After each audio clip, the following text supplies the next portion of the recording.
Good morning everyone. So meron tayo dito guys, mga talbos ng kamuting kahoy. Ayan, ang dami. So galing po itong Quezon. May nagdala sa atin. Salamat sa nagbigay. So pipilian natin kasi yung mga ganito hindi naman na siya pwede, yung medyo magulang na. At sa sobrang dami po, hindi rin natin to kayang ubusin. So pipiliin ko lang yung magaganda pa. Yung hindi ko na isasama dahil ilan lang naman kaming kakain. Ayan. So magagata tayo ngayon. Pilian lang muna natin ito at ating lalamasin sa asin para po matanggal yung katas. So ito guys, napilian ko na siya. So konti lang po ang kinuha ko, yung talagang magaganda pa yung talbos. So ito po, dami ko itatapon. Ayan. Sa amin kasi talaga ang ginugulay lang nito, yung mga talbos na talbos lang. Ayan. Yung magugulang, di katulad dito sa Maynila, yung mga binibili kasama yung magugulang ng ginugulay nila. So ayoko nung ganun. So ito po ay lalamasin ko sa asin. Lagyan natin ng asin. Ayan. Para matanggal yung katas. So iba-iba po yung paraan ng pagluluto. Minsan sa amin pinakukuluan tapos pipigain din. Tapos yung iba naman diretsa po siyang yung hinihiwa ng maliliit. Hindi na siya napipigaan. So kahit alin doon ay pwede. Ayan. So gaganditin lang po natin to. Ayan, hanggang sa lumabas yung katas niya.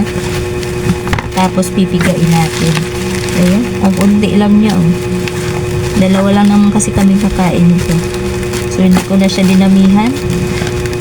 At isa pa po, ang nyug dito ay isa lang. Nabili ko pong nyug tag 50, isa lang. Ayan, kaya mas maganda, mas magata. Kaya konti lang yung ating gugulay. Ayan, at nakatas na siya guys.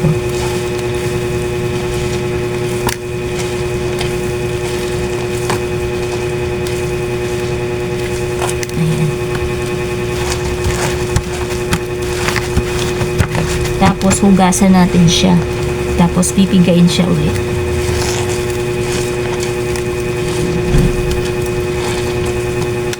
Sa ibang lugar kasi hindi ito kinakain dahil sabi nila ay nakakahilo daw. So sa amin naman sa Bicol hindi naman, wala pa naman kaming na-encounter na ganun. So depende siguro sa nagluluto. At depende rin sa paraan ng pagluluto. Ayan.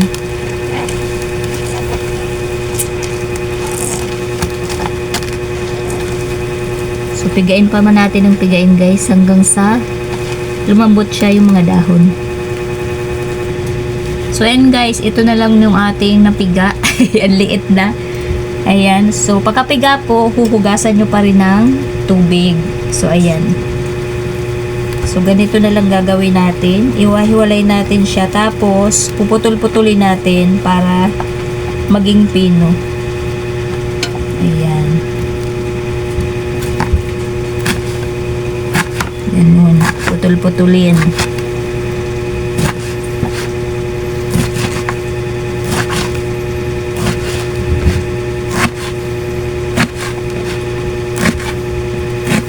Para may ideya kayo kung paano siya gulayin sa mga hindi marunong maggulay nito. At yung iba nga po ay takot nito maggulay. Pero sa amin naman, hindi naman talaga ito nakakaano. Lumaki naman kaming kumakain ng ganitong gulay. Ayan. So, ayan. So, pino na siyang konti. Ayan.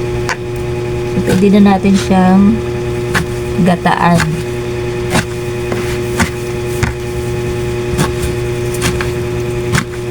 May dilis ako dyan maliliit. Yun na lang ang aking isasahog. Huwag na natin lagyan ng baboy. Pero masarap sana nito yung tinapa. Paborito ko talaga sa mga gulay na gata, tinapa ang sahog, malasa. So okay na to guys. Ayan.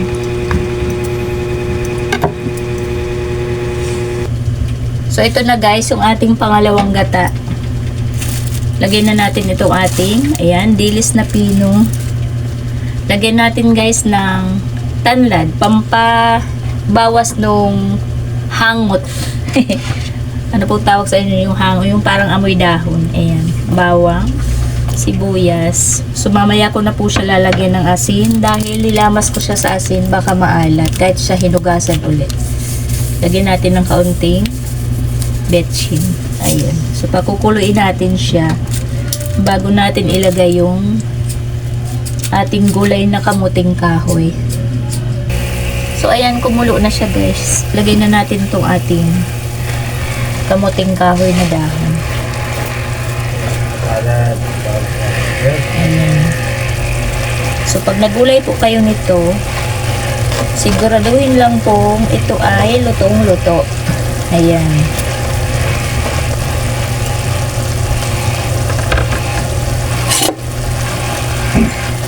So ito'y ating patutuyuin dito sa kanyang pangalawang gata. Para total talaga siyang luto na bago natin lagyan ng purong gata. Ayan. So nangangamoy na guys, parang wala nang tuyo na yung naunang sabaw. Ayan. Tuyo na nga. So sa dami naman nung pangalawang gata, ayan, luto naman na ito. So makikita nyo naman sa kulay, ayan. So ilagay na natin yung pinakapurong gata na.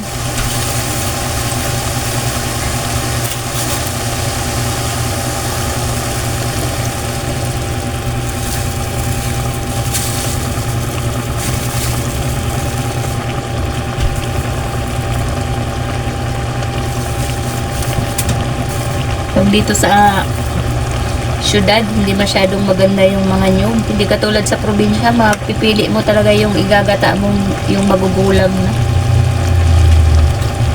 Dito, ewan ko lang kung magulang na ba ito. So, ayan. So, hinaan natin siya ng apoy para mapainin natin yung gata. Maluto, pati na rin itong ating gulay. So, mamaya natin siya titimplahin. Takpan muna natin siya ulit. So, ayan na. Ayan. Magata naman siya. So, balik na rin natin siya, guys. So, mas paganda nito yung medyo tuyo. Ayan. Tuyo-tuyuan pa natin siya. So, titimplahin na natin. Ayan.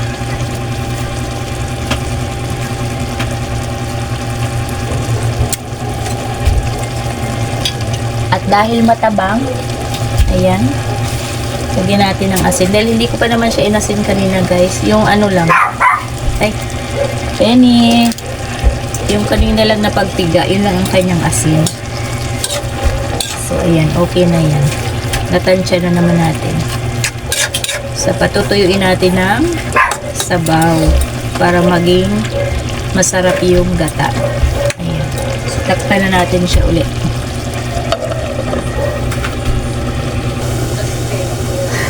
Check na natin. So, ayan. Tuyo na siya, guys. Ayan. So, maganda naman yung gata. Ayan. Parang naglabis naman siya. So, timplado na ito. Okay na. Luto na. So, ayan. Napanood nyo na yung pagluluto ng kamuting kahoy. So, maraming salamat. Hanggang dito na lang po ulit. Bye-bye po.